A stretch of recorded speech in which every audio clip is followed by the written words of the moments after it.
And of course, this is dangerous. Your pleasure might be somebody's torture, right? What if you take pleasure from killing children and burying them in your backyard? On atheism, that's not immoral.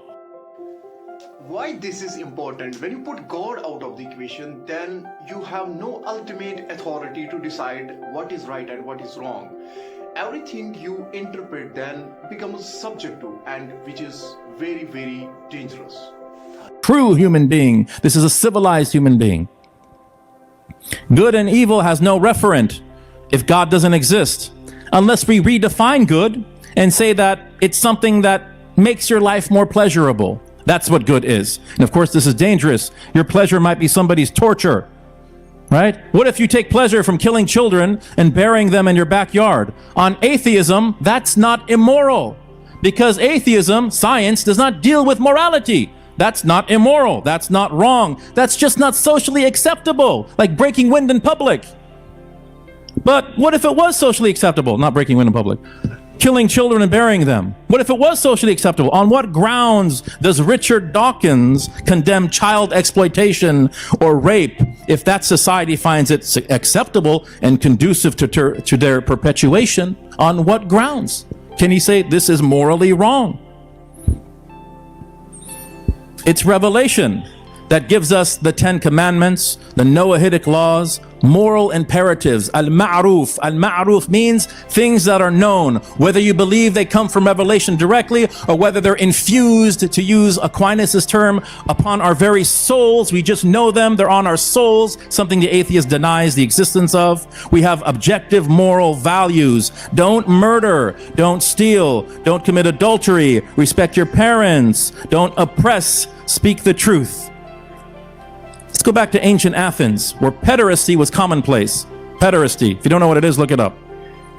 Socrates walked into the gymnasium. You know what gymnasium means in Greek? A place of naked boys. And he bragged. I walked in, they were wrestling, they were oiled up. I wasn't even aroused, is what he says. This is ethos for the ancient Athenians, right? This is their ethics. This is their culture. Simply what the majority was doing. But in Sparta, another Greek city-state, if you do that, they're going to kill you. That's a capital offense.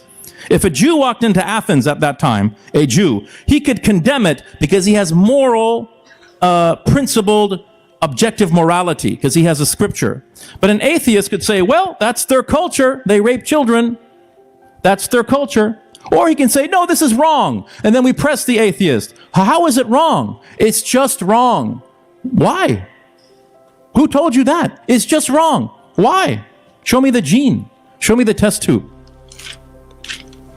Where does he get his morality from? Not from a test tube.